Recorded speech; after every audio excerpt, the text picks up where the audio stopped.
A very warm welcome to one and all. I am Simi Mehta, CEO and Editorial Director of Impact and Policy Research Institute, and I wish you all a very good evening. We are all aware of how COVID-19 has impacted almost every aspect of human life and livelihoods. Due to restrictions imposed on the mobility and movement to check the spread of virus, international trade has been one of the activities that has been deeply impacted. This has been especially true for those countries having great dependency on Chinese goods and services. We have also seen how several countries, including India, proactively played an important role in facilitating the exports of medical supplies, personal protective equipment, ventilators, face masks, etc. But on the other hand, we have also seen how export restrictive measures and policies adopted by several governments to fight the global shortages. In fact, the WTO, the World Trade Organization, has mentioned that these export restrictions must be targeted, proportionate, temporary, and transparent. And we also see that the trade now shows slight signs of rebound while recovery is still uncertain.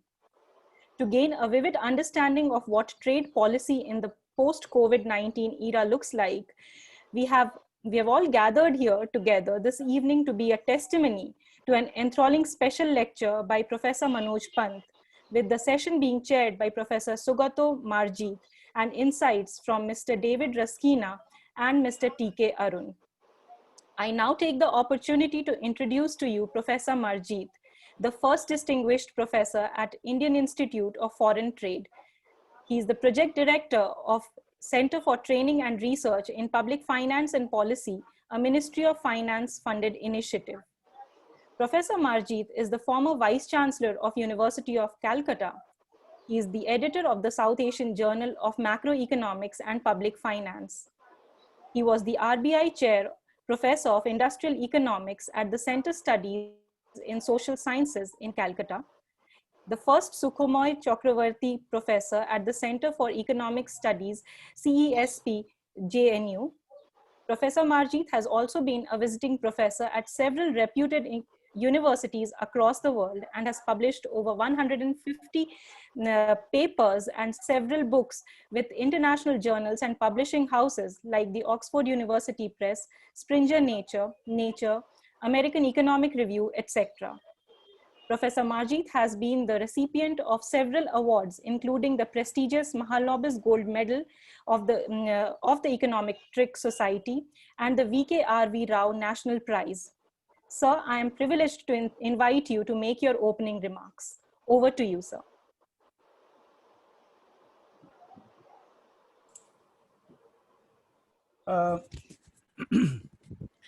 Thank you. Can you hear me? All of you? Yes, sir. Oh, good. Yes, yes, thanks a lot for giving me the opportunity to come and be present here and also to chair the session in which a very distinguished speaker is going to talk about trade policy. Of course, from we are very close friends and we belong to the same institute, so we know each other very well. And also at JNU, I know Manoj for a long time. It's also a great opportunity to be with these distinguished panelists all around and those who are here today attending this talk. I'm just going to spend just few sentences because we are here to listen to Manoj, and he's going to talk about the trade policy post-COVID-19 scenario. And I believe that we are going to listen to one of the most competent, experienced economists of the country who is capable of speaking about the future of trade policy as it stands and the best practice that we should follow in the post-COVID-19 situation. So I'm going to listen to him because I'm going to talk about his talk for a few minutes after he finishes his lecture. So here I am, just giving the floor to Manoj. But I think Manoj also, you were going to introduce Manoj, right? Yes. Yes. Go ahead. Yeah. Thank you very much, sir. Thank you very much, sir, for setting the tone of the session. and it is my honor to introduce to you Professor Manoj Pant, an expert on international trade. He is the director of Indian Institute of Foreign Trade. Before this, he was a professor at the Center for International Trade and Development, CITD, at Jawaharlal Nehru University. Professor Pant has earned his PhD in economics from the Southern Methodist University at Dallas in Texas, USA. Professor Pant has also taught in the University of Delhi, IIM Lucknow, IIT Delhi, Southern Methodist University, Columbia University, etc. Professor Pant has been the economic advisor and consultant to the government of Nagaland for around 2 decades now, and has authored several books and articles, as well as newspaper articles in leading dailies like the Economic Times, Financial Express, Live Mint, etc. Professor Pant, I am so grateful you could join us today, and I welcome you to deliver this special lecture. Over to you, sir. Sir, your mic. Please unmute, yes. Thank you, Dr. Mehta, and welcome to Mr. David. Shubhata, of course, old friend, and of course, TK, an even older friend from the Economic Times, TK Arun, and of course, Mr. Arjun. Okay, I won't take too long. I'll take my usual 35 minutes. What I'll do, I won't go into too many numbers, although I have them here. I'll just indicate the broad quota. Let me summarize broadly the 2 points that I will make. First, I will talk about how people have been comparing the present recession, COVID-19 recession, if you can call it, with previous recessions of 30s in 2008. And let's not go back further than that. I'll make some points about that. And my point will be that they are not exact, they are actually quite different. And therefore, to give solutions from one to solutions to the other is quite out of the. And I think I will conclude that the reason is we economists hate to say we don't know. So we are like lawyers. We can't say we don't know. But I'll be honest to tell you I don't know. Second thing is then, given the fact that this is a crisis and all crisis leads to some change, I will talk about trade policy after COVID. I will talk specifically to India because we have an Indian audience, right? But of course, the implications to any other country in the world are obvious. And I will talk about how the implications of trade policy, maybe COVID-19, the crisis just frustrates it. But the changes in any case were due. And the reason why they were due, I will mention over time. So this is broadly the two things I will say. Now, comparing this COVID situation from say March, April onwards still ongoing with 1930s and 2008 recessions. Well, there are there is some similarity, but very subtle differences. The similarity is very interesting. The similarity is that in this current crisis, we have had, of course, what happened, there was an advisory, WHO was the first one to give some advisories. Then every country, we discussed how it can be handled globally. The final analysis was that actually there was no multilateral response, everyone for himself, which is very similar to the recessions, right? Then everyone says things are very bad globally, we got to do something, then it's everyone for himself, whether in 1930s or actually also 2008. I'll mention a little bit more of that. So that's the one place it is, I would say, which is there. But let me mention the most important micro differences from there. First of all, and I will here refer you to the, by the way, a lot of numbers I can give as to why the crisis is very similar to recession in terms of employment, in terms of output. It's probably going to have much worse implications than 2008 for output. Probably closer to the 30% decline in world trade, which happened in the 30s. That's probably what's going to happen in this period. But otherwise, these are minor issues of numbers. I will not get into that. But if you look at the WTO has a web page, which they introduced for this COVID. And if you look at the responses of countries, there's something very obvious. That the response of countries is only to the crisis. It's to nothing else. Nothing else changes at all. And I'm going to mention a few things. For example, everyone had the same restrictions. Ban on exports of medical infrastructure, and complete zero duty and liberalization of imports of medicines. That was exactly the response. So those who were exporting medicines tried to prevent it. Those who were exporting medical equipment tried to prevent it. 3-4 months down the line, exactly the opposite happened. Now everyone's opened up everything. India was a importer of medical, hardware. Now it's an exporter of medical hardware.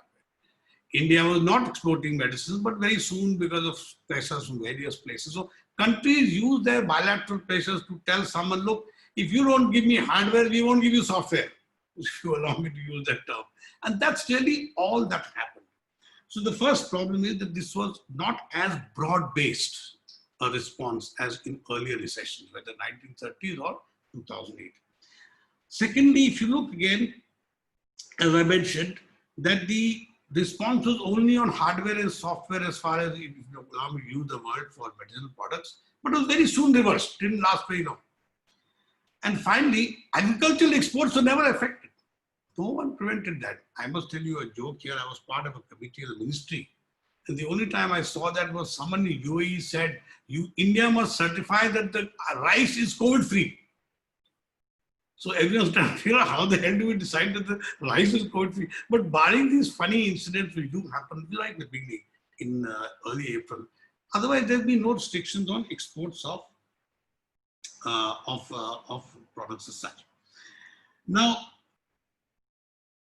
so that's the first point I'm going to try to make, that the major difference is that in micro terms is that the response has been only to the crisis and not broad-based.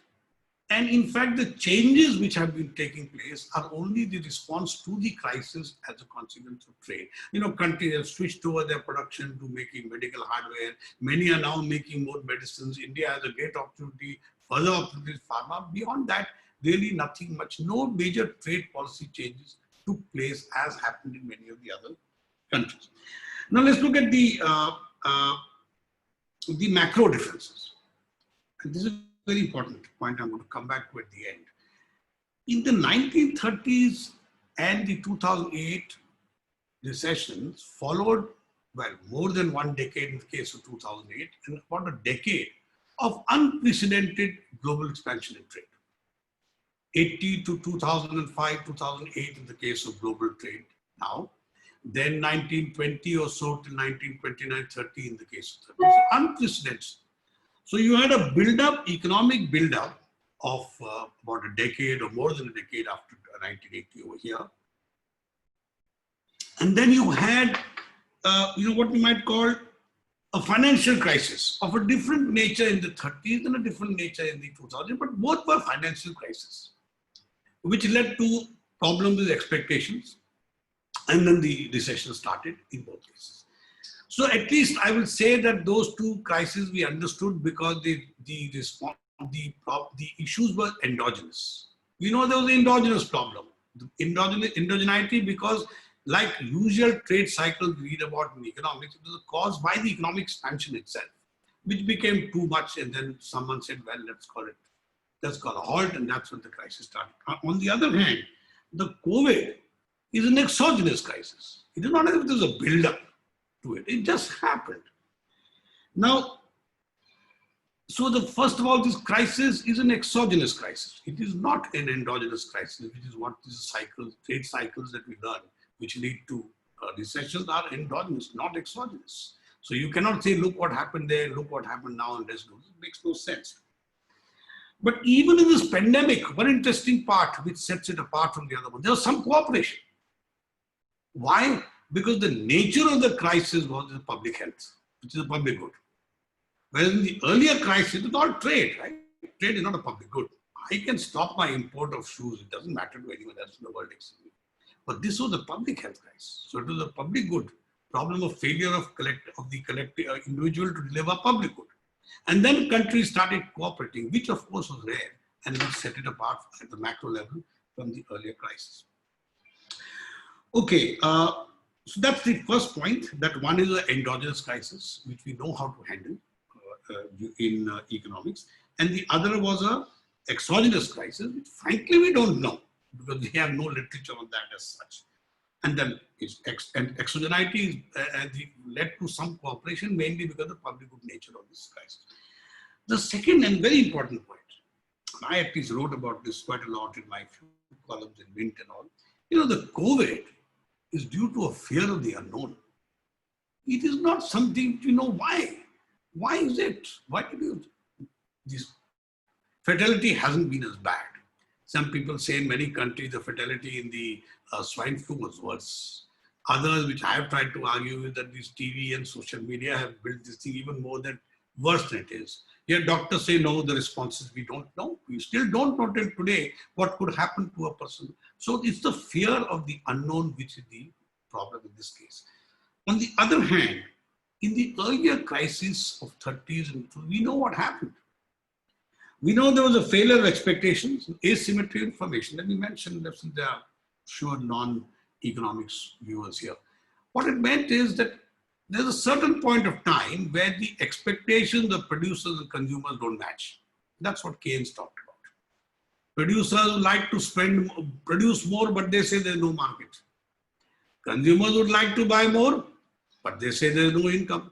Now, if the two could get together, the producers say, okay, I'll start producing more, you guys agree to buy more, and it's no problem. But we know that the consequence is, of two different sets of agents, producers and consumers, not being together in a decision-making leads to what is called the isolation paradox. So you have a suboptimal situation that we end up with an unemployment equilibrium. Remember, Keynes talked about not unemployment, unemployment equilibrium. Someone else has to step in and say, I know better than these two guys, let me drop money from the helicopter and what is called pump priming. That was the Keynesian solution, which worked in the 30s extremely well.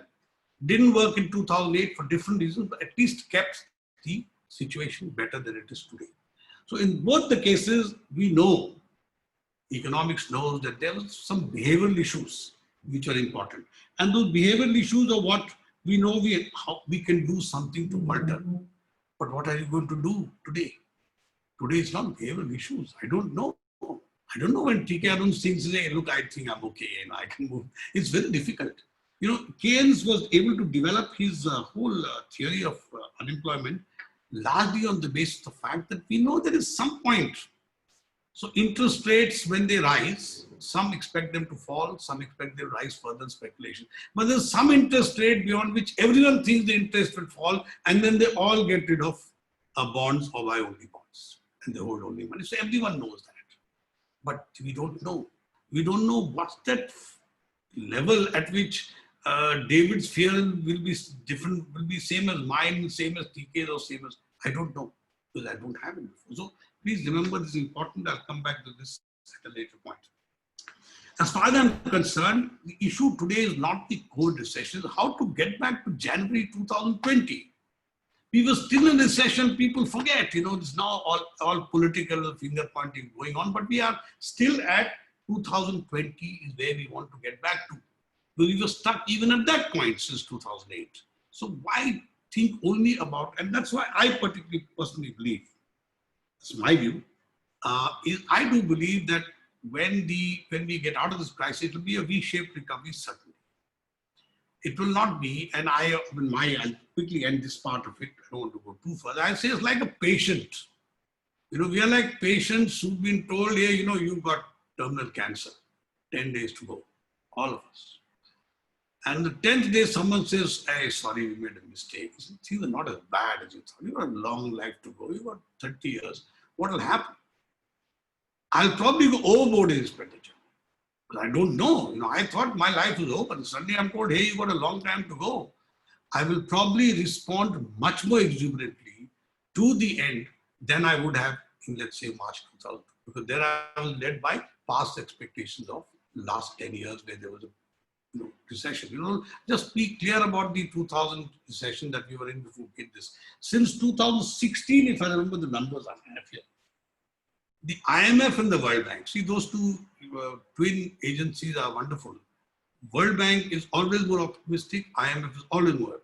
IMF, sometimes people call them the right wing and the left wing organizations. And the World Bank says every year since 2016, they say, we expect world output to grow by about 2 to 3%.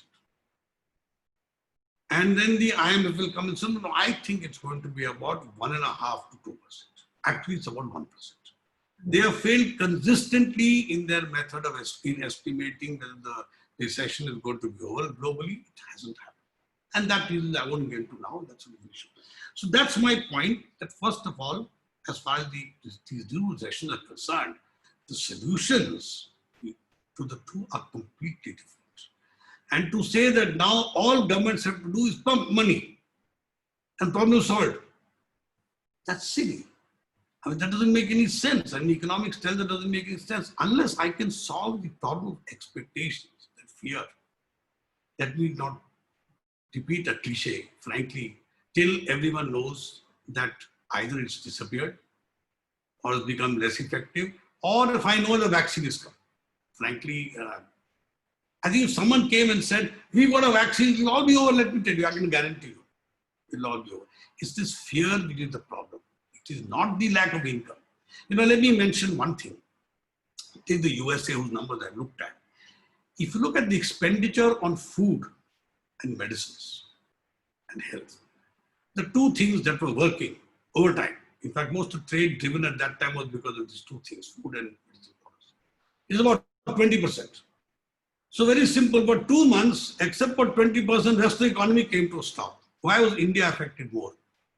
Because we have much more labor involved in the production process than these countries. These countries don't have, they've got automation, they've got so many things. They don't have. The problem with the crisis was you had to end physical interaction.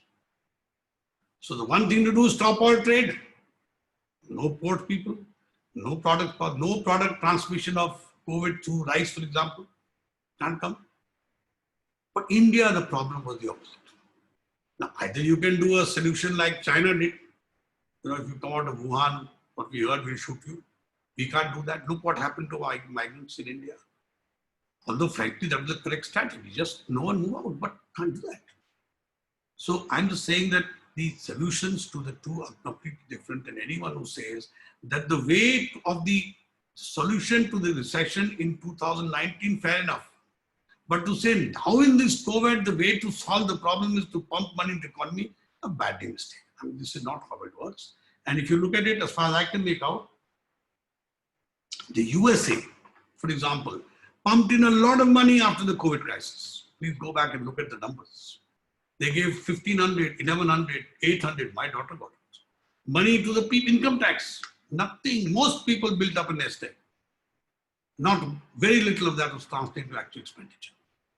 And that we know, unless some income is part of your long-term expected income, it doesn't make any difference to expenditure. So I'm saying that saying that, you know, let's all pump prime and pump money into the economy and problems solved COVID-wise is completely false, whereas it may be true in general. Okay, let me now come back to the Indian situation. About 10 minutes more, 15 minutes more. How much time? Yes, sir. 15 minutes? 15 minutes. Okay, Yes. very good. 15 minutes. Now let me come to the Indian response. And the Indian response is not what I'm saying. The response to me is not how much money you pump in and how much you do, despite the fact that government is bankrupt. You go bankrupt, someone who's bankrupt can't be expected to pump money. They will have to keep giving solutions. You take today, I won't take tomorrow, and you know, trading future consumption for present consumption. That's possible, but they don't have money. But I'm saying that is not the solution to the present crisis. Let me look at. I'm not going to go too much into, and this part of things is important in terms of changes in trade policy. You see, if you look at India after 1990, we all know that. I will not talk about 1991, what all happened. Now, three things actually, if you want, four things happened if you want, for India and really for all countries. One was tariffs. Tariffs were cut phenomenally, right? From something like 100+ % to about 10-15% in one decade. Frankly, unprecedented by any historical example. I've never seen any country drop their average tariff from close to 100 and some case 300% to around 10-12% average. It is unprecedented. The developed countries, we forget, had very high tariffs in the 60s, 70s. They did not suddenly, they have not been free traders right through, despite the fact that free trade was the philosophy. They've had high tariffs. So we dropped phenomenally, okay, in terms of tariffs. So that one issue is around tariffs. And I'm going to talk about protectionism. The other, of course, is WTO. Now, WTO changed the game completely.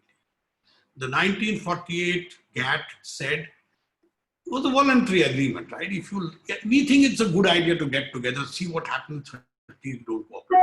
Let's sit together and agree what each of us will do. Once we agree together, then we'll implement it. If we do it individually, we'll be back to this section, world trade, the tariff-driven recession, or if you want to call it competitive devaluation recession of 30. So let's get together. But it was completely voluntary.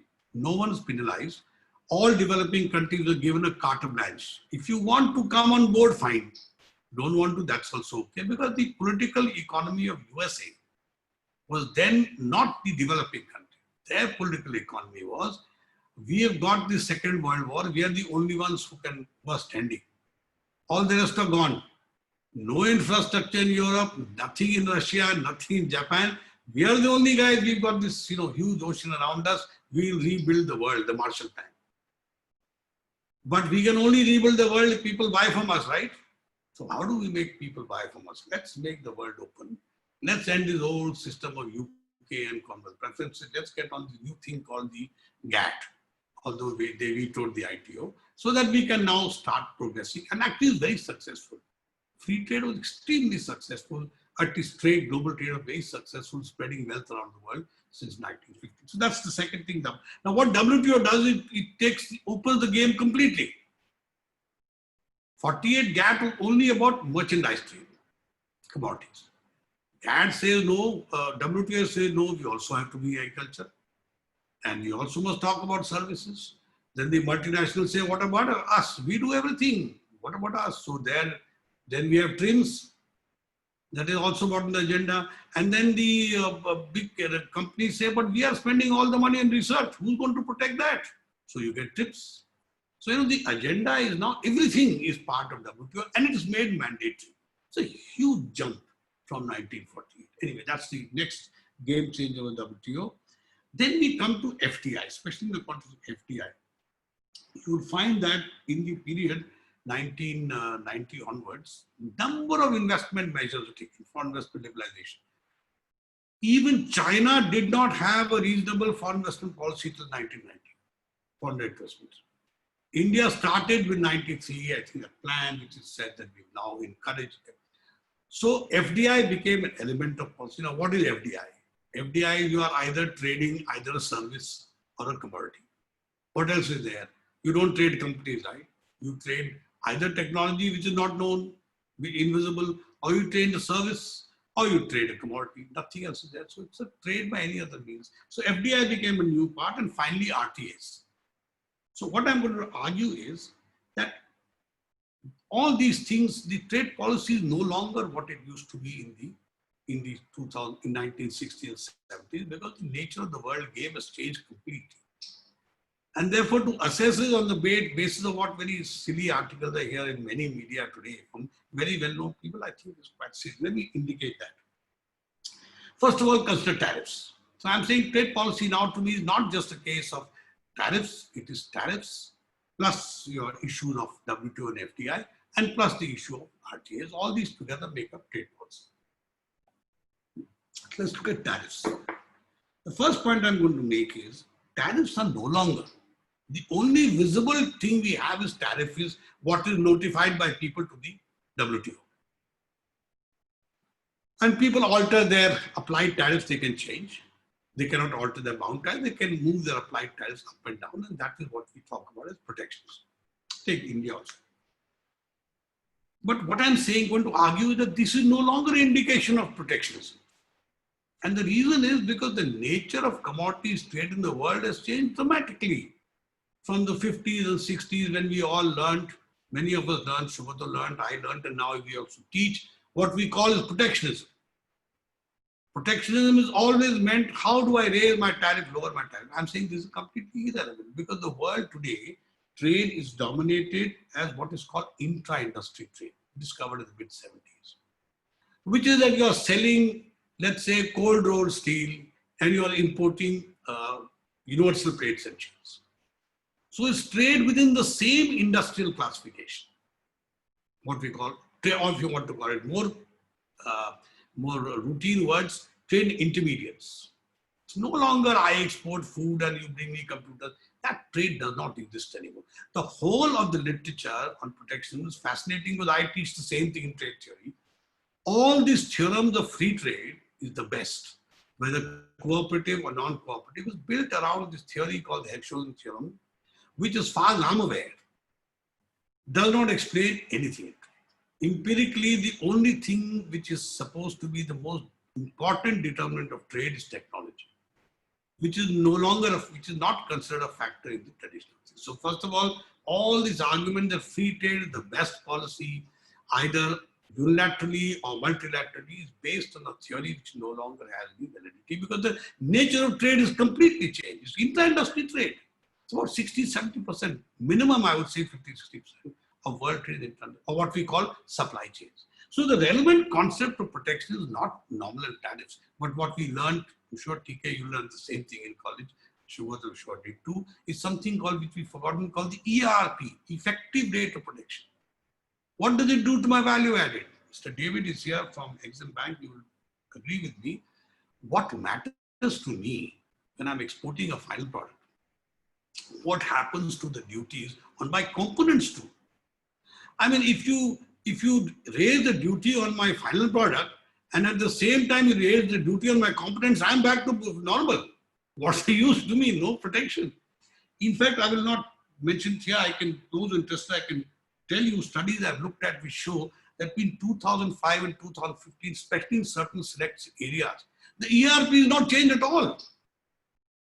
Because the politicians keep jigging one up and down. And the unfortunate problem is that the trade statistics are not geared as product and input.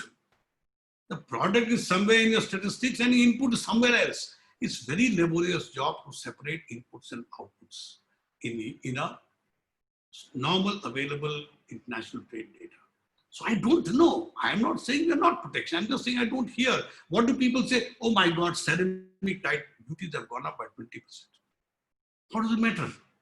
If at the same time I raise the duty on components by 15%, makes no difference. I'm still as protected. It may be a bad thing globally. That's a different issue, but protection is no longer related to nominal tariffs, and no government seems to, at least we don't, seems to be doing any calculation of ERPs, and simply it's become more a political tool. See, oh, you raised tariffs, so you're bad. Actually, 2005, 2015, no change. And I don't mention here exactly, I can tell you some data which I have.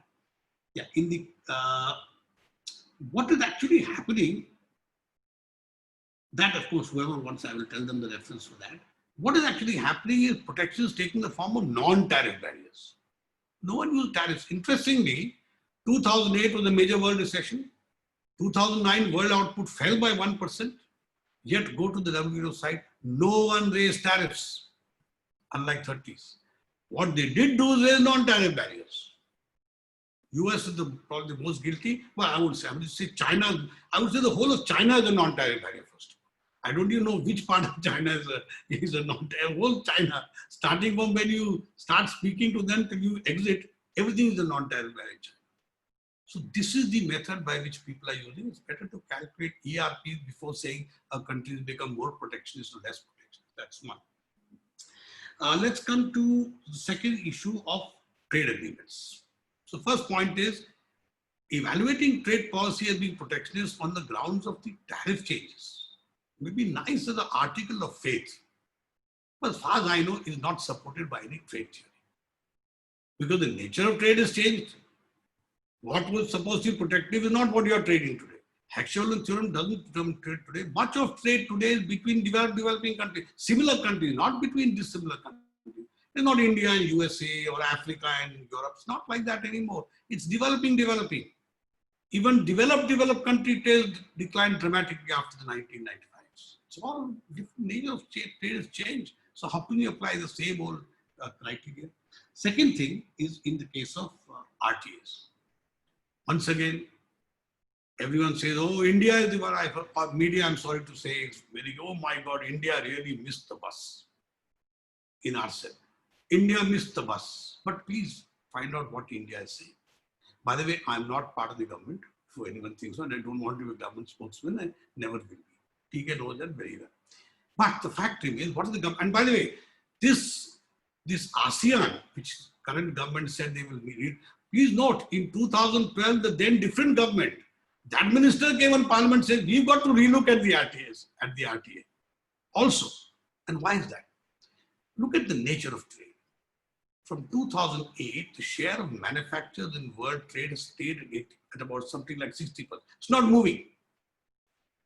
The real growth in trade that's taking place in what is called ITES, Information Technology Enabled Services, or service. That's the growing component. Now that you don't want to negotiate. You only want to negotiate merchandise trade. Let me give you examples. I can go on for next 2 hours only on this one topic. Take Indo-Singapore. Indo-Singapore 2005 CECA says India and Singapore will within 90 days start discussing the MRAs and which services we will trade. Because trade services require discussion of internal domestic relations. Till today, nothing. The ASEAN agreement, not mine, please go in the net and look at yourself. The ASEAN agreement we started in 2005 said that we will start with the commodity trade, but we'll very quickly go to the services trade. It is 2015 that they finally agreed, now let's start discussing. And for the first time in 2015, the ASEAN countries notified, yes, discussion of services to the WTO, and you can see the state of affairs of that discussion too. We are now 2000, nothing has moved. So is it wrong for any country, forget India, to say, look, let's negotiate the nature of trade it is today. This wasn't there earlier. Now it's changed, things have changed. How about taking those on board? RCEP, you tell me what is the difference between RCEP and Indo-China trade? All the countries of the RCEP barring India have always traded with China. They always had trade with China. They've had a trade surplus. They export inputs, and I'm talking about all that belt, China, South Korea, Japan, that whole belt. They export inputs of varying kinds to China, where it is assembled and exported to Europe and the US. That supply chain is well known. So what is going to change there? Nothing will change. It is not as if suddenly Malaysia will become supply chain or the assembly point. They don't have the numbers. Only difference was India. The whole of this thing. So what has changed in that, in terms of nature of trade? So I didn't understand. So as I said, I think that the government is completely right in saying, look, the nature of trade has changed. Let's negotiate all of trade. Now, not by design. I'm very clear, nothing happens by design anyway. By pure accident, India is where we are because of services, because of, frankly, that's a different debate, purely circumstantial. We didn't plan anything. There was no government of information technology after 2000. Business circles was, now they formed the IT industry, we are gone. Abhi tak things were very good because there was no government. So we never planned, it just happened to be the right place, the right time. But fact remains that we seem to have something. Look at us, we've gone from 0 to almost 4.5% in share of IT-enabled services trade. And we are stuck at between 1.5% in merchandise between 1950 and now. Now you can keep going as to why. But the reality is you must be doing something right? Maybe our minds are the only thing we work in this country, nothing else. That's possible. But that is what you have to negotiate. Coming to the last thing, FDI policy. If you look here, it's fascinating. And I've done a special study, I've written books on this. From 1991 till today, not a single liberalization measure in foreign investment has ever been reversed. And I don't mean political pronouncements, I mean notifications by the ministry. Not one has ever been reversed, not one. Even during those heady coalition days of the late 90s, governments kept coming and going. Nothing, even during the left government, they never took back anything. Forget the others. Even the fun time, nothing goes back. Which is why India's FDI policy, whatever be its problem, has been the most consistent. Some may say the current opening of defense is new. It isn't. It isn't. The day you agree that defense for the rest of the world is industry just like everything else, you're back to normal. Just because it's not part of WTO doesn't make it a special industry. There's nothing new. And nothing has ever been reversed. So I'm simply saying why the FDI policy change has been so important. You know, there are many people who talk about Atmanirbhar, their slogans, and everyone's got their own interpretation. Whatever I can see is, one thing the government seems to be committed to is technology. I don't care what the reasons are. Everything I have read teaches me the only thing determines trade is technology. Resources and labor are not the factors. Just because you have cheap labor doesn't mean I'm going to suddenly export a lot of labor intensive products. That's again a complete debate whether India has an unskilled labor advantage or not. But I won't get into that. But the fact remains, technology was thought as something which could never replace resources. Oil is the one example that's shown that over time technology replaced oil also. And you can see the trouble that the Middle East countries are. It's going to get worse. Right now they're stuck at 40. Even if this crisis gets over, no one's expecting oil to hit anywhere beyond 50. Those 130, 140 days are complete history as far as I can see. Technology is there. So technology does not transfer because you sign agreements. Okay, I sign an agreement, please you will transfer technology. How will you do it? It's a intangible. The only way, empirical studies I'm saying, and there are many of them show, the only way you can transfer it is by learning by doing. You tell a guy, come in the city. Maruti is the biggest example. Who knew in Maruti, what did Maruti bring? It brought an outdated motorcycle engine which they put in a car. But if Maruti had not been there at that time, can you imagine what would happen to us in 1990s? When pollution became a problem, you'd be running the low compression engines. Secondly, they created a new method of working on the floor, the shop floor, which many companies adopted.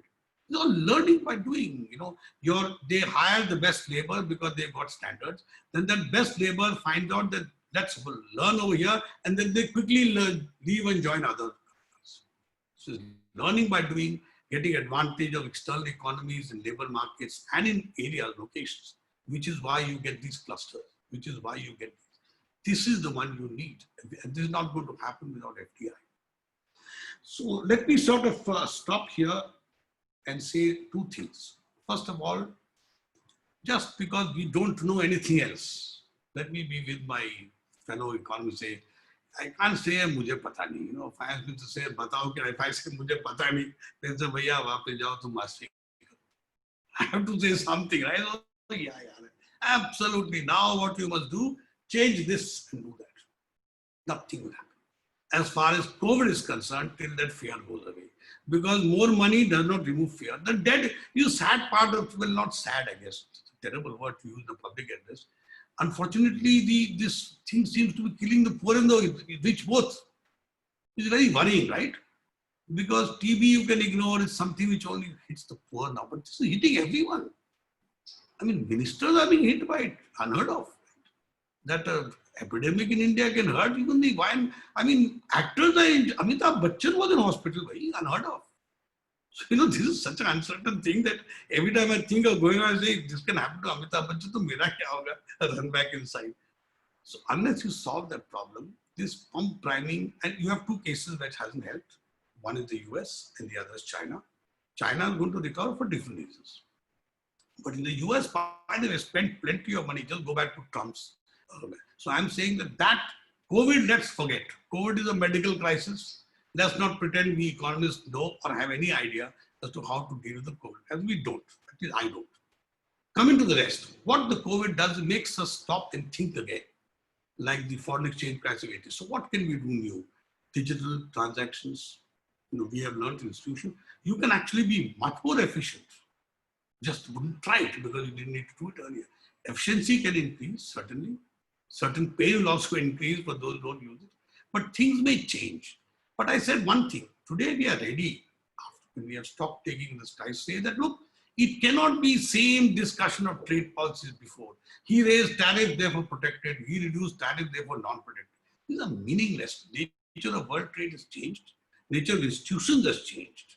Nature of people has changed. So we have to get back to the WTO drawing table. You know, one hates to, you know, ever say that someone like Trump would ever be right in anything. I hate to say it, but he's right. You've got to redo the WTO. This multilateral institution which began in 848, you know, the world scenario is changing so fast, you have to redo it. It's not going to work for anyone. 5 years down the line, India will be clamoring for changes in the multilateral. Maybe that's the way to go. Maybe the crisis will help us that. And maybe that will allow us to make change in trade policy, which are more in consonance with the changing nature of world actors and world commodities. I think I'll stop. Thank you. Thank you. Thank you so much, Professor Pant. Without wasting any time or any further ado, I would now invite our chair for the session. Professor Marjit, yes. Please. Sir, your camera has got off again. Yes, please unmute yourself. Thank you. Yes, please go on, sir.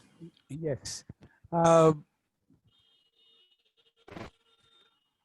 It was very refreshing to hear Manoj pointing towards certain very, very important facts, perceptions, and things that we should remember when we talk about the trade scenario for this country and in general, how to appreciate the post-COVID economic scenario of the world.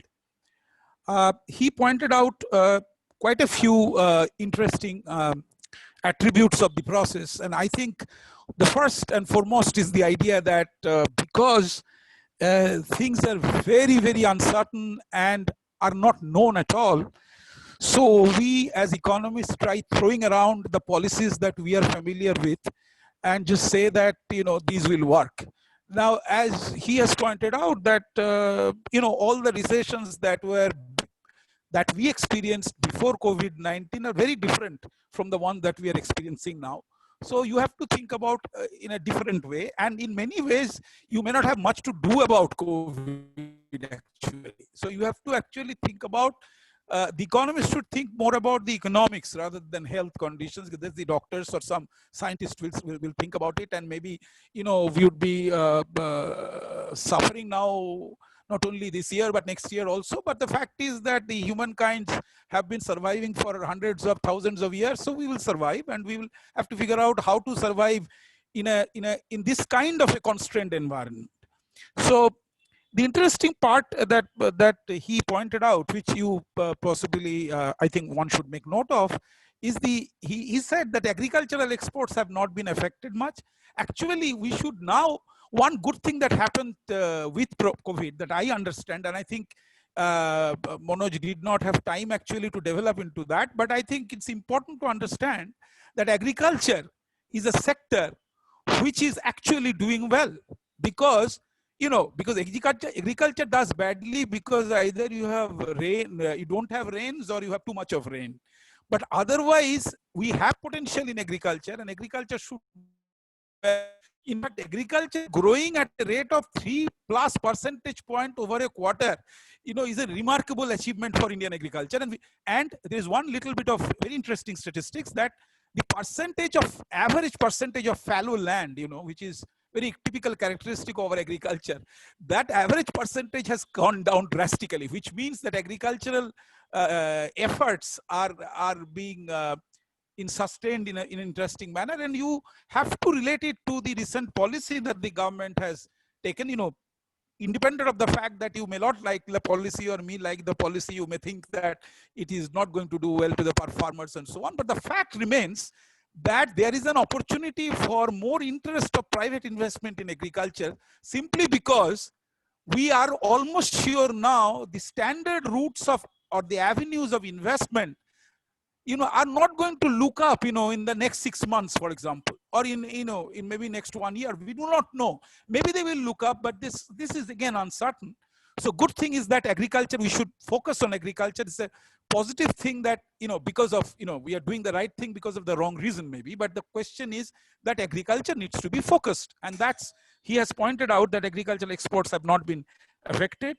And it is the basic idea is that if you, you know, there is no broad-based rethinking about what Indian economy will do after COVID, because first of all, the government has to face up to the challenge now. That is one point. And the second point is this medical hardware, software, the way Manoj is interpreting that. The idea is that you did not have enough PPE supply of that. But once you started producing that, you found that you have a comparative advantage in that in some sense. So you start exporting PPEs outside. So basically, sometimes, we study this in our trade theory, revealed comparative advantage. We actually sometimes do not know until and unless you get into that business. And basically, we are not in ideal conditions actually will not make you exert to the extent that you should. And therefore, things sometimes happen for a reason, and then it happens, that we are more inclined to experiment with certain things, and we do it well. That's kind of thing. And there is one point he mentioned, which is very interesting, that the build up to the crisis of the earlier years was a huge expansion in trade and output and GDP. Everything is expanding and so on, etc. China coming through WTO, into the main foray, getting an MFA status, and everything and so on. And then but then things actually went wrong on their own. So this is, when COVID actually affected us, couple of years before that, if you look at, forget about the other crisis, but Britain, thought they will get out of Brexit big time.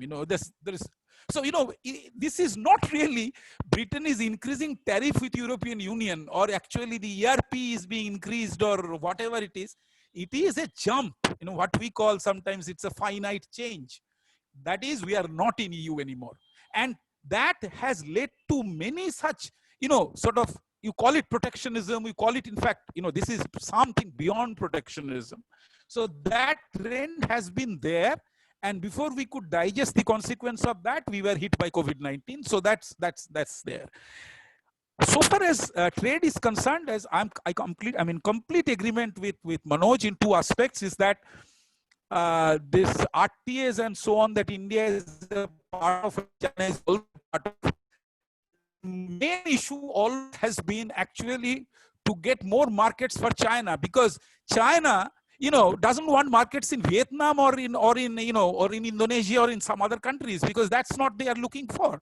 And given the fact that Donald Trump actually, badly or goodly, we do not know, they are trying to cut back Chinese imports there. As an economist, I can see that most of this is due to wrong reasons, but the fact is that China wants more markets. And it's a big country. It's growing. It was growing at a rate of 9%, 10% for decades. And now it is, it has come down to, 5%, 6%, and now cut back to, they're used to it. Although I would think that China, sort of growing at a rate of 5% where the world does not grow at all, makes Chinese the richer people anyway. But, you are wished. The point is that there is this business of, this is called the memory. Short memory, it's the sense that it's the habit formation syndrome that we call it in consumption in the dynamic sense, that there is a habit of actually getting, earning like 8% growth rate. But now if you are 5%, sometimes in India, we have this huge debate that why India is losing 0.5% in growth, but India was not growing at all for many years and was growing around 3% for decades, and then India grows at a rate of 4-5%, then people are, people actually spend sleepless nights on what's going to happen to Indian economy, which is not right, anyway. So, but anyway, technology, it is technology which drives trade. It is the expansion of markets, which is the same argument as long time back in colonial period also, but they are now camouflaged and they are given a different kind of an approach. And the fact is, if you look at the multilateral agreements that India has with other countries and RTs and so on, in fact, I was listening to the Minister of Commerce and Industries in a talk that Manoj organized for the Institute. The fact is, most of us do not really know whether India can actually salvage something from those kind of multilateral agreements. And what India did, I think it was reasonable that they put their foot down and said, we are not going to, before we actually allow more markets for you, why don't we take into account that India has a lot of interest in other markets? And why aren't you looking at that? So we have to keep on doing, and a bad situation or a kind of a contractionary situation makes you more guarded, and maybe your intentions to actually, or inclinations towards that kind of a policy question or policy queries are intensified, and that's good. I think that's very, very important. So the multilateralism important, learning by doing, that he said was very important. I have only couple of points before I finish my part. One is that, there are certain industries that you can see that India is good at or was getting to be better, but those industries really have suffered. That is tourism, for example. Tourism industry is actually gone down the drain. So in a way that we have to figure out that how to develop the tourism within the country much more than expect tourists to come from abroad. And also this tourism is a contact intensive industry, which means that if there has to be gatherings, there has to be people moving around. So there is a big question mark as to how that industry is going to be pampered to some extent, and this thing. The second part, which I think is good for India, and I think Manoj has already said about it, is the idea that if you are not exporting too much at this point, the things that you are exporting a lot, or you are actually good in terms of the growth of exports, is IT-led services and so on, which you are going to do anyway. In fact, there is a recent data that I saw today. They are saying that e-commerce, the booming of e-commerce has actually increased the number of white-collared workers being hired for this sector by at least 2 million in the last 6 months or 4 months. So from I think from 7 to 9 or 5 to 7, something like that. So basically, booming of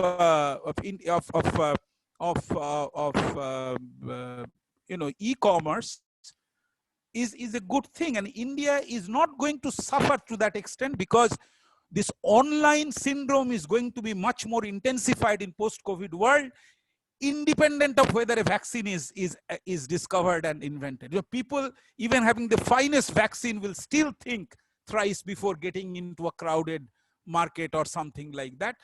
As long as you are not like some of our crazy citizens who actually do that now because of Durga Puja and others. But I cannot blame people, because I cannot blame some people because they are also earning their livelihood. 2.5% of death rate is something, of course, is important whether I am in that 2% or I am in the 98%. But if you tell this to somebody, whose livelihood is in question, he would take that statistics very seriously. So you have to think of, and India is a country with 50% of GDP coming from the informal sector, and 90% of people in the informal sector. What do you expect? My salary gets deposited end of the month. Fine. I can say a lot of things. The doctors may look at only at the hospitals and the possibilities of medical health and services. You have to be really aware, very aware citizens, I understand. But I can't tell this to the rickshaw pullers, to the little shop owners, the sellers. So we have to figure out a way, herd immunity or no herd immunity, how we can sustain this. We have sustained one of the, the worst respiratory diseases in the world. The 2018 health data tell us that India, every day, 1 lakh of people are infected by acute respiratory syndrome. 1 lakh.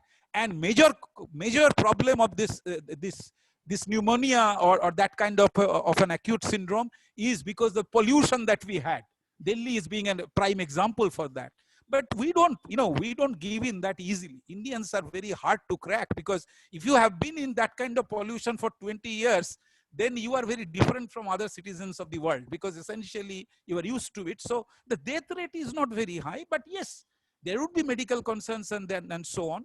But Indian prospects are not so bad so far as information technology is concerned. FDI, in some ways, there is the evidence that we see now. If you have quarterly data till April or something like that from the RBI, you will find that India's trade balance and FDI inflows and foreign reserves all are doing very nicely. Because the fact is that people who are scared of staying in the European countries, on the United States, because of the protectionist threat, because of other kinds of things, are going to put, previously every $100 they earn, they would put, $20 to India and $80 where they stay. But now that has increased from 20 to 50, because they think that situation may not be as good for them as to sort of stay back in this country for a long period of time. And there would be a lot of backlash, thanks to COVID and thanks to bad economics. There will be a lot of backlash in these countries.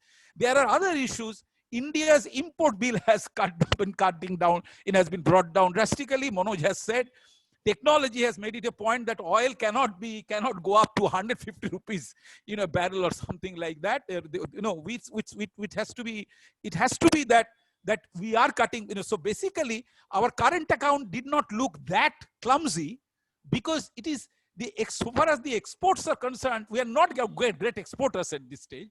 But we are big importers, and the imports are hard. But I'm not taking this as a sign of welfare. But I'm saying that actually this cutback in GDP and things like that, given slightest opportunity, it will be a V kind of a coming back. But at the same time, we should think, yes, India needs its industries, is to be serious about its industries. But now you see the contact intensive industries are also a problem for the world. And so the question is that more robotics, more automation is going to be the order of the day. The problem is how to make your workers more skilled and more semi-skilled, more adaptive to this kind of situation. This is a perennial problem for India. India has to be careful, because not really fighting China on the battleground is the question, but you are already losing ground so far as economics is concerned. So basically the idea is that you have to increase your share of industries in your GDP. Try to, China, I don't mind China having a great trade surplus with us, but that should not mean that, we are going to export, we are going to import even the cheapest products which could produce cheap at India. Banarasi saris and the images of Ganesh. It gives me pain as a Hindu, to be saying that we are actually importing the images of the deities and the famous Banarasi saris. I go to this place in Benares, where is this those local merchants and so on there. And they said that, sir, why are you so fussy about buying, this thing? You said, we have got Chinese Benares, why don't you buy that, which is like 1/3 of the price that you can, this thing. Now, this must be wrong something somewhere for us. So I think that all of this need independent of COVID, all of this need very serious attention. That's why our rate of investment is so low, why it is stagnated around 25-27% of GDP for a long period, why we can't be a good industrial state. All these problems are there. But India, I think, does have a very good prospect. We should not be at all pessimistic about in the Indian concern. Yes, we should do much better on the health scene. Maybe we should need more hospitals, so that the infection, even if it is there, people are treated well. But at the same time, what Manoj has said, the classical problems of trade are still there. There are some new problems. These has to be broad-based. COVID-19 is a passing time. So if you try to integrate everything with COVID-19, also try to look at the better aspects of COVID-19, making us more guarded about it, making us more aware about it. And the other aspects is that what we should have done much earlier, we should do now, and we should continue to do in future. Thank you very much. Thank you, Chair Professor Marjit, for giving your reflections. Now, without wasting any further time, let me introduce our discussion to reflect upon Professor Pant's lecture. So, Simi, why don't you go on and introduce Mr. David? Thank you very much. Thank you very much. I take my I express my delight to introduce to you Mr. David Raskina, who is the Managing Director and Chief Executive Officer of the Export-Import Bank of India. He has served as a member of several working groups set up by the RBI, the Reserve Bank of India, on facilitation measures for exporters, working capital finance to software units, etc. Mr. Raskina has also served as the resident representative at the bank's Washington, D.C. representative office. He has lectured on various aspects of export financing at the National Institute of Banking Management, RBI's Bankers Training College, the Jawaharlal Nehru Institute for Development Banking, as well as various bank training colleges, academic institutions, industry bodies, both in US and India.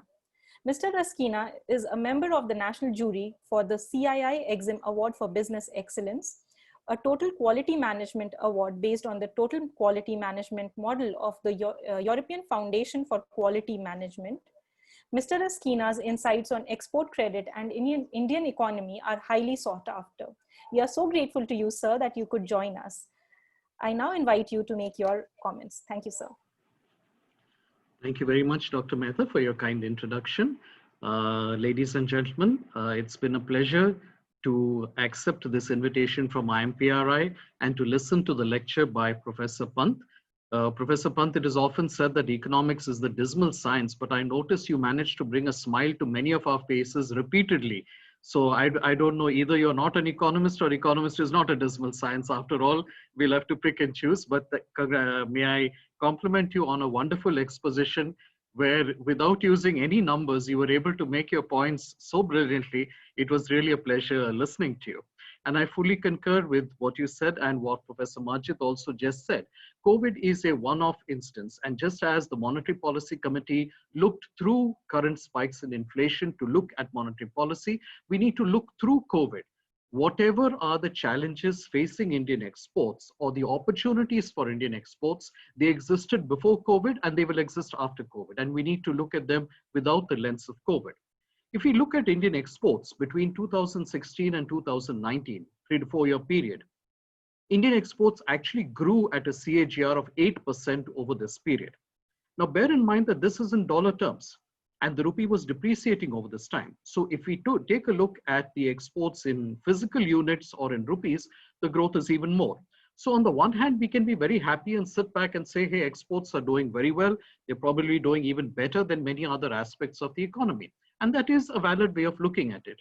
But is it the only way? Perhaps not. Because we also need to look at exports in two other frames of reference. One is how are we doing vis-a-vis the potential that we have for exports? And there the answer is not so good. Secondly, at the end of the day, we export in order to earn foreign exchange to pay for our imports. What we've actually been seeing is that the trade deficit has been widening. The current account deficit has not come under control as much as we would have liked to. So therefore, clearly, we can't be happy with the way exports are going just as it is. We need to disaggregate and find out what has gone wrong. What are some of the issues, leaving aside COVID, that have maybe prevented us from growing our exports even faster? The challenge, of course, is going to be that because of COVID, the global demand for exports itself is reduced. Global trade based on the WTO is going to shrink anything from 3 to 13%, depending at what point of time you pick an estimate and go with that. So let's come and look at Indian exports per se. Where exactly are we perhaps not doing well? And a critical point was already mentioned by Professor Pant when he spoke of technology. He spoke of a new world, of a new area of technology coming in as a new factor of production, leaving aside the original classical factors of production. Let me give you some numbers. I'm sorry, Professor Pant, I'm a banker and bankers love numbers. So I have to throw some numbers at you. If you look at the technology content of Indian exports, then a different picture seems to be arising. This share of our exports, high-tech exports, that is the technology content, was 7.7% in 2008. This increased to 9% in 2018. So in 10 years, the shift was hardly anything much. What about our competitor nations? It's difficult to identify a single competitor nation. So let's pick some approximate peers. For Hong Kong, the share of high-tech exports was 64.6%. 64.6%, we were at 9%. Now you'll tell me, okay, Hong Kong is a small enclave. There's a lot of enclave trade going on. Fair enough. For Malaysia, it was 52.7%. For Vietnam, it was 40.1%. These figures are so stark as to leave us almost gaping. Clearly, we are not spending enough on R&D because ultimately technology exports flow from a R&D base which develops new products that the market will want, both the domestic as well as the international market. And we need to be looking at what are we doing as far as R&D is concerned. R&D is predominantly driven in the government sector. Government fosters academic institutions which engage in R&D. And of course, there are certain private sector institutions, but the disparity is huge. The private corporate sector does not pay as much attention to R&D. You have exceptions in pharma and fine chemicals, but the vast scope of the Indian corporate sector is simply not willing to take the long view and spend as much on R&D as it needs to. Here is where the public sector is actually taking the lead and has a much greater reliance and a much greater idea of the importance of technology and R&D as compared to the private sector. We also need to look at global value chains. Today, the world has become, there was an old slogan sometime back with mobile phones saying that geography is history. Yes, geography is history in many ways, not only from mobility, but from a product. The products we deal with every day are including components and sub-assemblies from so many different countries that determining value added is a mathematical challenge in itself. Now, we need to have a much greater participation in global value chains, for which we have to build our manufacturing sector, which comes back to what we said earlier. Ultimately, exports are a symptom. They're not the problem. The problem is your underlying manufacturing sector. If the manufacturing sector is in a funk, and a recent Exim Bank paper on Atmanirbhar Bharat pointed out that manufacturing sector is stagnating. If manufacturing is stagnating, then how can manufactured exports grow? It's simply a logical impossibility. So this is something we need to look upon. Coming on to the R&D point particularly, typically developing economies spend less on R&D. Developed economies on an average, and the figures vary, spend about 2% of their GDP on R&D. China's spending on R&D as a percentage of its GDP in 1996 was 0.56%. Today, in 2015, 5 years ago, it had already crossed the 2%, which is the hallmark of a developed economy. Where is India? I don't want to even mention the number. That gives you an idea of what is the challenge facing us. Another point we'll make, and this has a relevance to technology, and Professor Pant mentioned it also, services. We are an economy where services form more than 50% of GDP.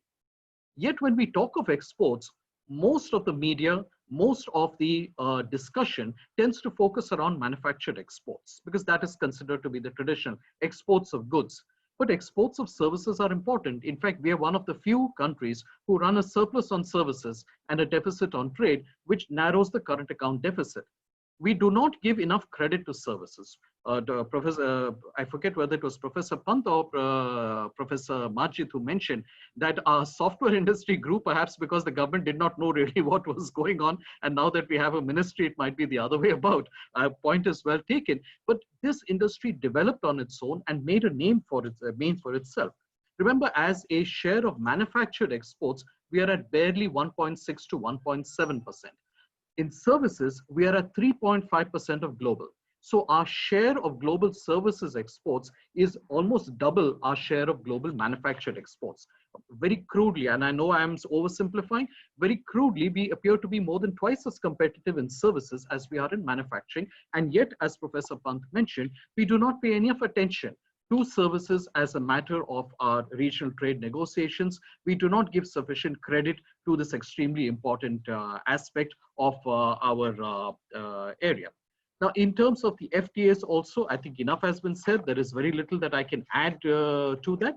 But let me take a break at this point in time. This is Professor Pant's evening and not mine. And I would like to once again mention to him, sir, most impressed at your analysis. It was a delight listening to you. And I hope to have more such opportunities going forward. Thank you to IMPRI for giving me this invitation. Thank you very much. Thank you, sir, for so aptly putting so many points. Now let us go to our second discussant for the lecture, Mr. T.K. Arun. Simi, why don't you introduce? Yes, thank you, sir. Mr. T.K. Arun is a well-known journalist, and he currently is the senior editor at the Economic Times. He authors a fortnightly column called Cursor on the Times edit page. Mr. Arun has been with the Economic Times since 1994, except for a brief 2.5 years stint when he edited an online portal called Narad Online. Before beginning his career in journalism in 1992 at the Observer of Business and Politics in New Delhi, Mr. Arun was also a technical advisor at the Kerala State Planning Board. He has earned his master's degree in economics from the Center for Economic Studies and Planning, CESP, JNU. Thank you very much, sir, for sparing your time from your hectic schedule and joining us this evening for this special lecture. I invite you, sir, to provide your comments. Thank you, sir. Sir, Mike, please. Sir, could you please unmute?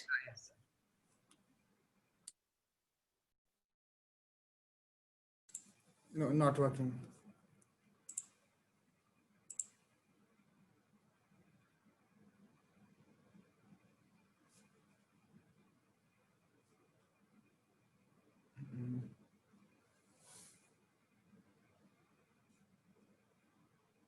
No, it's still not done.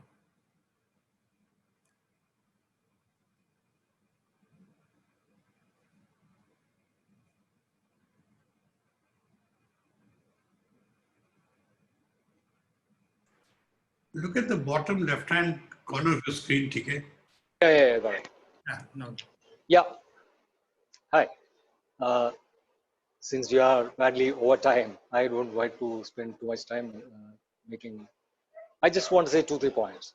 One, this whole notion that supply chains that originate from China or involve China in a very intimate fashion are going to die because of COVID, I think is overblown. That is not going to happen. Now, the experience of a global pandemic shows that trying to hedge against risk in one particular location by locating production somewhere else will not really pan out, because that place where you located the alternative site of production also will close down. So the basic logic of minimizing the cost of production and having economies of scale will continue to operate. So some hedging of risk by diversifying your sourcing to more than one location might take place. But large scale nearshoring, large scale relocation of supply chains, I think will not happen. Secondly, but this does not mean that COVID will do nothing. I think COVID will make some fundamental changes which will last even after the vaccine has been discovered, even after things have come back to full scale production. For one, everybody has got used to the idea that you can do a whole lot of stuff online.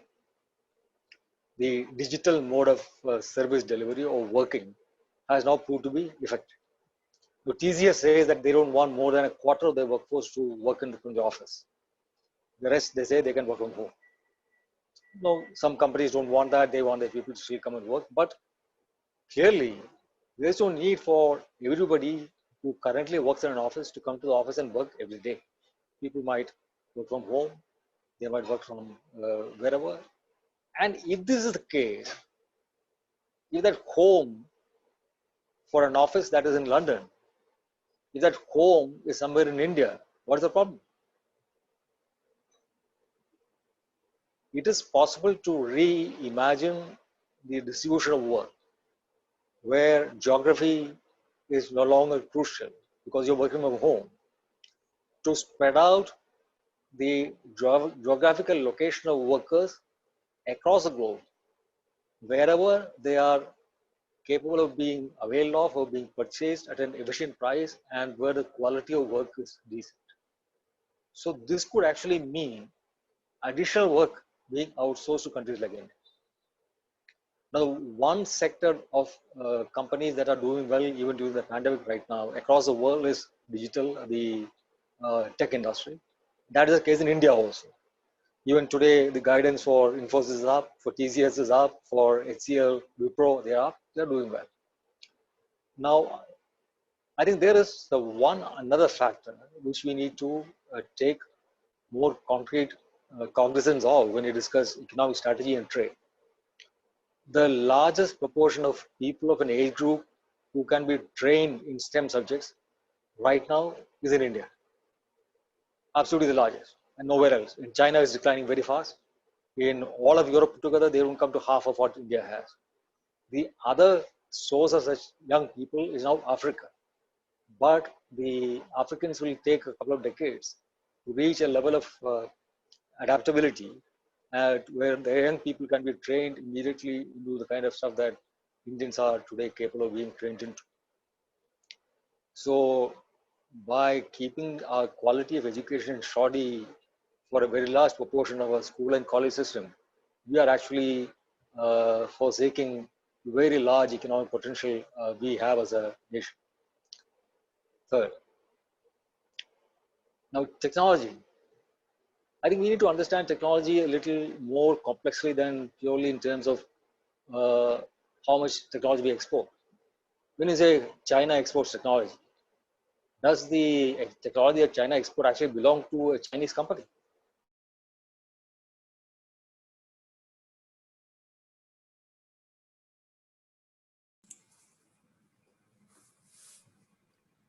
Or some kind of a global commons are no longer global commons. You assume that Google's technology, Android, or whatever the services they have been providing, they are there for the taking for anybody to access. That is not the case. They have a distinct national stamp and they can be controlled, shut down by the United States government. Now, do you want to be in a situation where you are perpetually dependent upon a flow of technology whose tap is in somebody else's hand?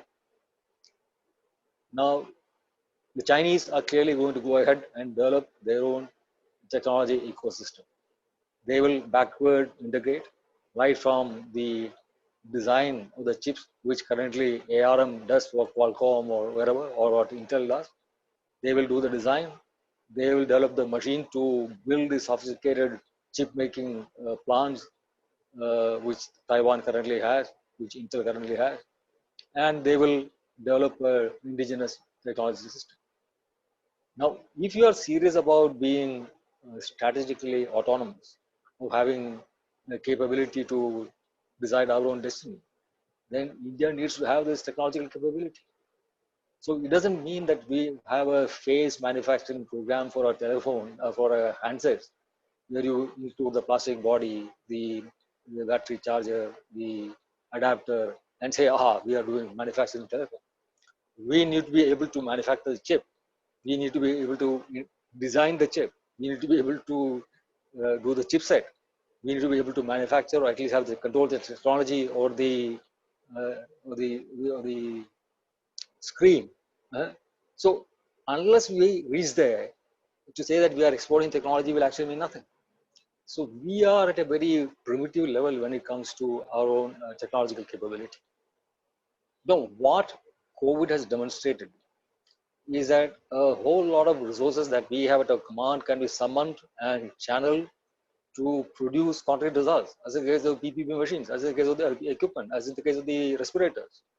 Out of nowhere, you got your defense organizations to identify the individual components that go into a respirator. Different companies made these individual components. Somebody put it together, and you have his production line in respirators. There's no reason why we can't do that to many things. No, today, even a dentist chair is imported from outside. Why? Can't we produce a stupid dentist chair in this country? But we haven't been.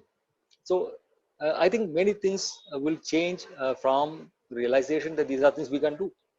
Drugs, for example. The bulk drugs, the active manufacturing, so active pharma ingredients that go into drugs. These are all imported from China. But why? India used to produce them at scale in the past. But then, thanks to some idiotic policies on price control, and because of Chinese dumping, this entire industry died. We cannot allow this industry to die. And so, I mean, we must have a serious thing on technology to develop serious backward integrated capabilities. Now, all these areas which are emerging, the synthetic biology, the chemistry Nobel went to CRISPR-Cas9, the gene editing technology. It has been a Nobel for biological sciences, right?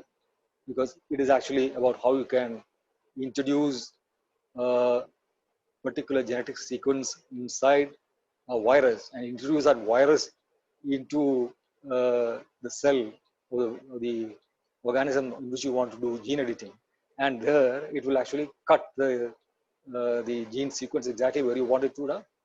Now, where are we in this?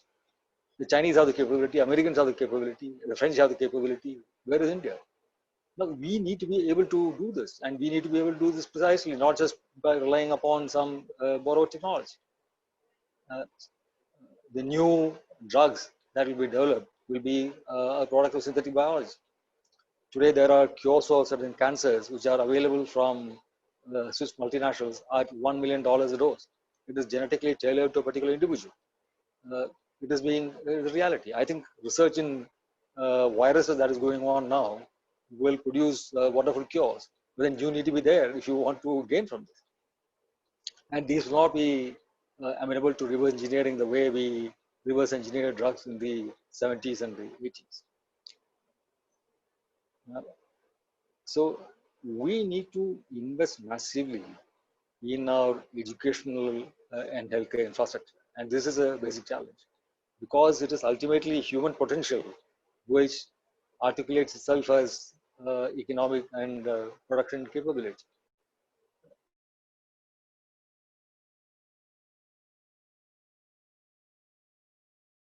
Company that invests even 3% of their R&D, of their revenue in R&D.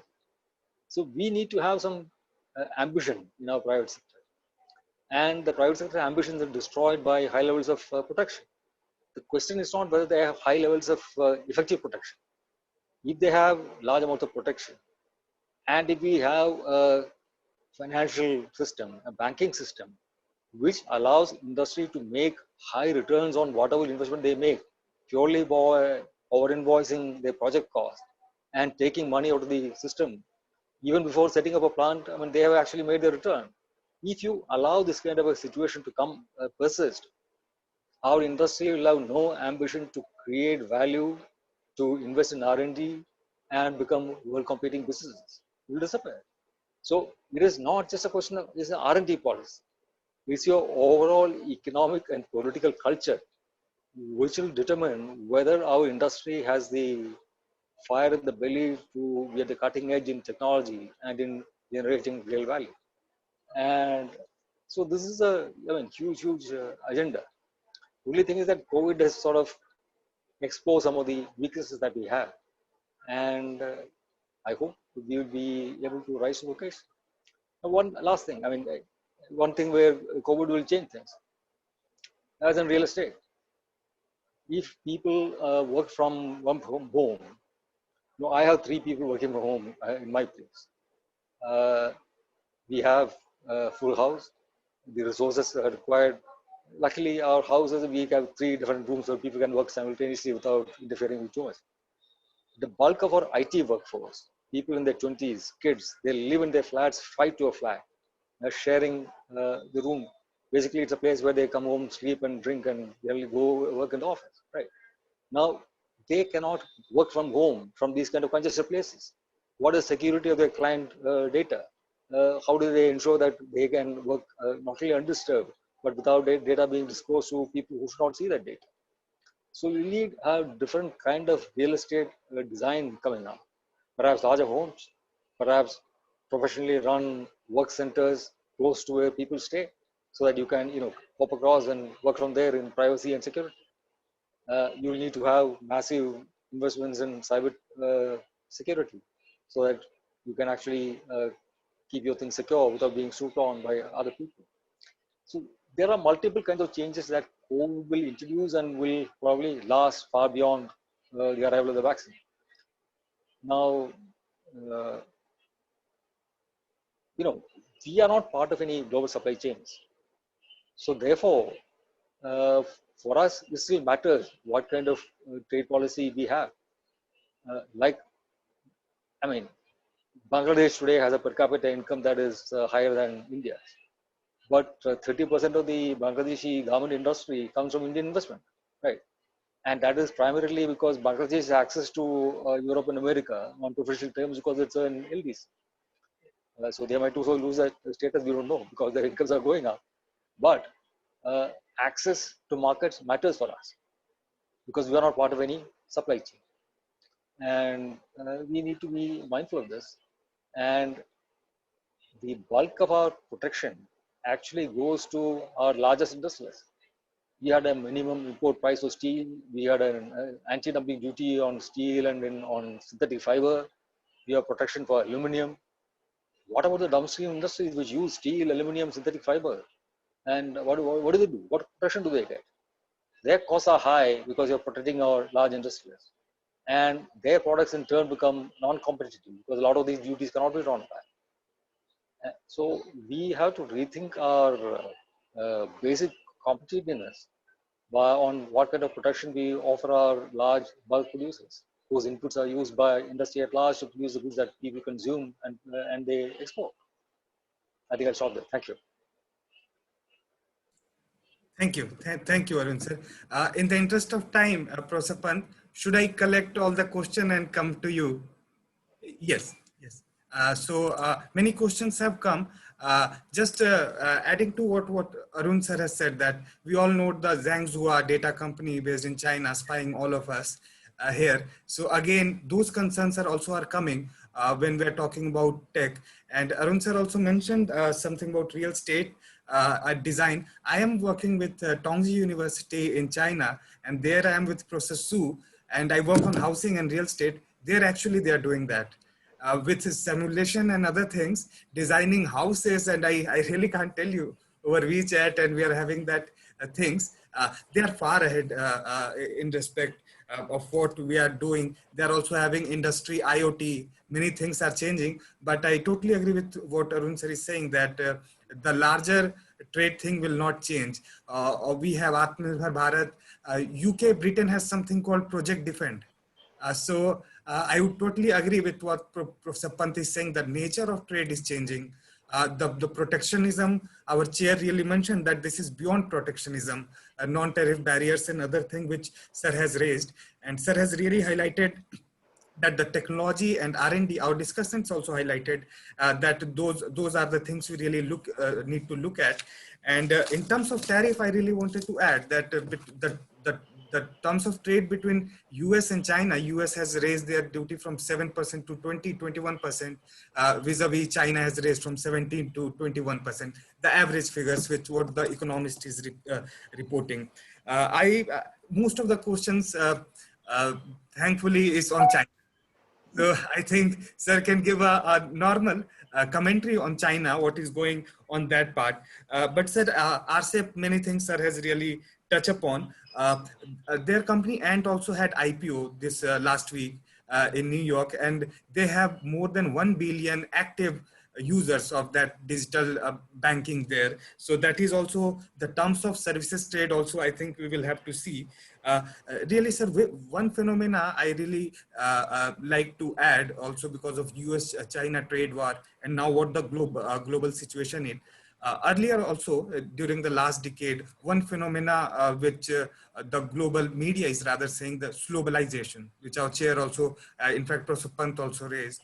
And now we are into this deglobalization. Sir has also mentioned that this corona crisis is exogenous crisis, and the endogeneity of the globalization and suspicion on the supply chains, global supply chains, that was increasing. Arun sir also highlighted that there will be some protectionist measure from countries into that, but not the large scale.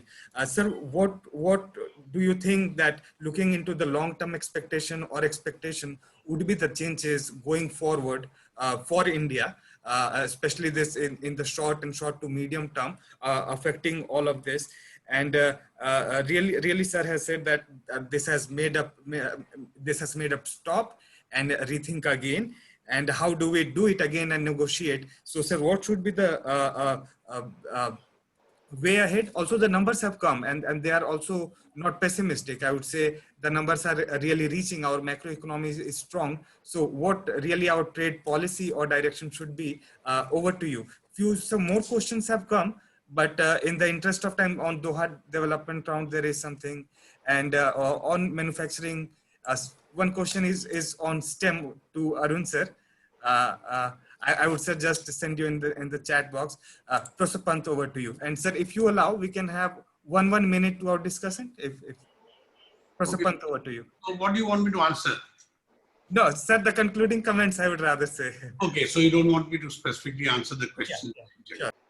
See, I think I by and large agree what people said. You know, I was simply trying to argue that this discussion of trade policy around COVID is a bit overdone. I mean, COVID is a medical issue. Will it as a crisis lead us to change our trade policy? I don't know.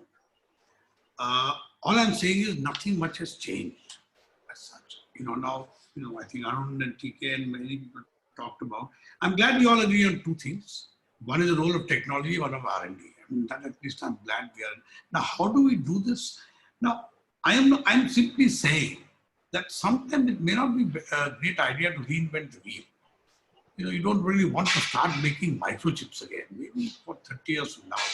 But there are 2 or 3 companies who make microchips, really not worth the effort trying to make our own microchip. There is also competitive advantage in rediscovering technology. Just like there's a competitive advantage in production. I'm not too certain that rediscovering, I'm simply saying that the studies I have seen show creating an ecosystem for technology is far better. And the one thing that has completely failed, and there's plenty of evidence to show it, all these agreements which says, let us have an agreement for transfer of technology. Or let us have an import of technology, which is 80s policy. It's a complete failure. As far as either productivity or exports, that's complete failure. Unless you're part of the ecosystem, there's a lot of work today being done in what is called network externalities. And I'm going to quickly mention one thing which comes up from some of the things many people say. People mentioned our textile industry, people talk of Bangladesh.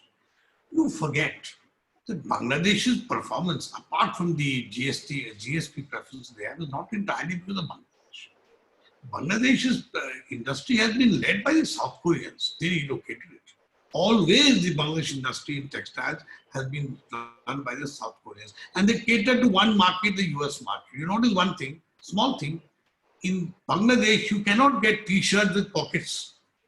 Because Americans don't buy t-shirts with pockets. You cannot try buying a good t-shirt pocket. You won't get because they are catering to the market. And secondly, they have removed all possible labor restrictions on women and time, etc. Can we do it? Bangladesh can do it with 85% of the export revenue comes from export of garments. And they've been in this business for a long time. Here's take the case of Indian textiles. 23% of exports sometime in the early 2000s, today down to 12 or 13%. There's no doubt restructuring. Why? Because we were not part of any chain. Forget this word called supply chain. We're not part of any chain. And that was a deliberate reason for that. The political reason does not get on to. I'm saying you do have to become part of some supply chain globally, because that's how production is structured. Will it change? I don't think so. It's most cost effective to be able to produce wherever there's competitive advantage and sell where the market is. No one trades in final goods anymore. Everyone trades intermediates. You want to sell cars, no one buys and sells cars across countries. They make Toyota Asia is completely different from Toyota Latin America. No link between the two. And Toyota North America is a completely different thing. So this kind of regional looking at markets, whereas global sourcing of inputs is what is the standard pattern, which is why you want to be part of the other thing. Now, that is precisely what I'm saying that India has never been able to do. We have never got involved because we felt that, no, we will make something better than everything else. There are only 2 countries in the world who will be stupid enough to try to make a car indigenous. One is Malaysia, Proton, and India I will not mention. It's not a good thing to mention, but only one unit of the car was made in February, even before COVID. These are the only 2 countries. Even that Proton, Malaysia has given up now, they collaborate with. It's silly. It doesn't make any sense. It goes across all economics. Now, what does Indian trade policy do? I'm simply trying to point out that instead of going about this beaten track, and some of the best known international trade theorists keep harping on that business, that you're protectionist because your duties are going up. I'm saying that is not protection. If you simply reduce all your duties to 0, doesn't mean you're going to be very competitive. There's an ecosystem that goes into protection, which is part of it. I'm saying ERP as a quantitative method is a far better method of calculating. If you want to argue something is protected or not, let's at least begin from there. Let us not get into these 10% up, 20% down. Take a very interesting last statistic. a 2008 study by Krugman, which he did for the Brookings Foundation. And he said, let me go into this issue. Everyone's saying, you know, the Americans are having a very tough time because the Chinese are overrunning us with their products. And he looked at just one industry, the computer. He had a lot of funding, so he could do that. So, you know, computer industry was largely centered around production in China. And he said, let me remove from all Chinese, calculate all Chinese imports which go into the electronic industry. They come from South Korea or South Asia. Let me remove the cost of all the imports. And then let me look at the price which they export at and the price which is sold. China gets barely 5.5% of value add. But now if you do that in India, they'll say, oh my God, humko khali 5% mila. But your 5% is something you won't get anything otherwise. You have to put China at that point of time, early 2000s, that 6% of the value add was enough. That's what they needed. They were first trying to raise the salary from what the Chinese salaries were in the early 1980s or 70s. We want to straight go to either the South Korean per capita income or to the American per capita income. Why don't we say, let us raise? Now the latest crazy connection is coming with Bangladesh. Everyone knows that per capita income is completely a function of exchange rates. Bangladesh has been letting its currency devalue. So they earn more dollars. Their whole economy is export oriented. Ours is not. We've got so many other considerations. It's the most foolish thing to say, oh my God, Bangladesh's currency has become very strong. Someone wrote to me, Bangladesh currency become very strong now. Ours become weak. So these are very silly debates to get into. And you know, the good developed countries don't get into these kind of debates. The debate is, are we protecting why? We have liberalized our foreign investment policies more than most countries I know of. Still, why doesn't it happen? And that's a regional issue. Foreign investment, that's my last thing I would end at, India policy. All policies regarding trade are made in the center, but they are implemented in the states. And you can do whatever you want. If the state, I have met the same central government officials who are pro-WTO in the center, they go and work in the state and they become anti-WTO. The nature of the bossy change. So unless we can figure out how to solve the center state problems, you will never get it. Because you don't, barring a few, that is why your 1991 reforms were very successful, because they only required changes at the center. Exchange rates, tariffs, that's it. Beyond that, everything is state oriented, whether it's agriculture, whether it's FDI. Unless we look inside and look at the ecosystem, then that is a far better thing, I believe, to concentrate on than the issue of trade policy. And COVID, as I said, may be a crisis which we should be using to solve our problem. Look at let me end with the last one. Look at how we suddenly became a IT expert. There was this crazy thing called the Y2K problem. Oh my God, in 1999, the next year will be 2000. So where will the computer go? It doesn't know any numbers. So we made a lot of money because people said people in India got a lot of time, they can keep doing tuck. So plenty of time for changing the thing. Turned out it was a waste of time. Turned out the Y2K wasn't the problem. But the crisis allowed us to suddenly people said, well, they do tuck, but lots of other stuff they seem to be doing very well. And let me end with one last fact. Please remember that the Silicon Valley, that's a whole debate for a different topic altogether. The whole Silicon Valley, if you go back, and I've got numbers and data on that, in that time when the industry located from Silicon Valley in California to many of them located to India, 40% of the engineers there were South Indians. And why did they go to Bangalore? Think of yourself. Why would you come to Bangalore? In 70s, we all know, TK, you are from there, you know that. Bangalore is known as a place where your parents retired because nice weather. Whoever stayed in Bangalore. But they all went there. Why? Because they belonged to there. They went there. Why did people go to China in 1979? China was a disaster in 1980. They never traded. Why did they go? Because there were people from Hong Kong. They said, let's bypass all the GSP stuff which we are losing. GSP was a big advantage. So where did they go? China is the obvious place because the brother is on the other side of the road. So the obvious place to go. So I'm just saying, being at the right place, India is once again, I agree with TK, India is the point we could gain from this change which COVID is going to make it. Frankly, on COVID is the one thing which people will not trust China on. Whether the Chinese are guilty or not is not the point. But that's one thing that people are going to remember sometime. But we have to get our act together. Just because we are the only one there, people aren't going to come. I think I'll stop at that. And there's plenty of time.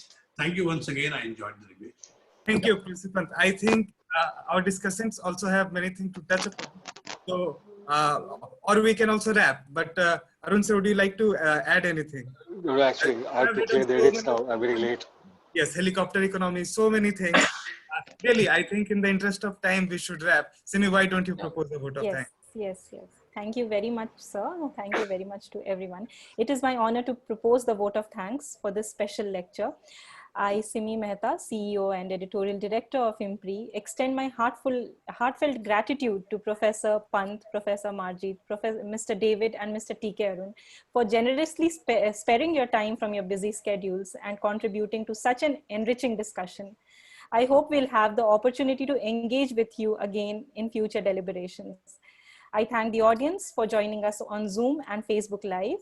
I also thank Dr. Arjun and for moderating the session so well, and IMPRI Tech team for handling the virtual meeting so well.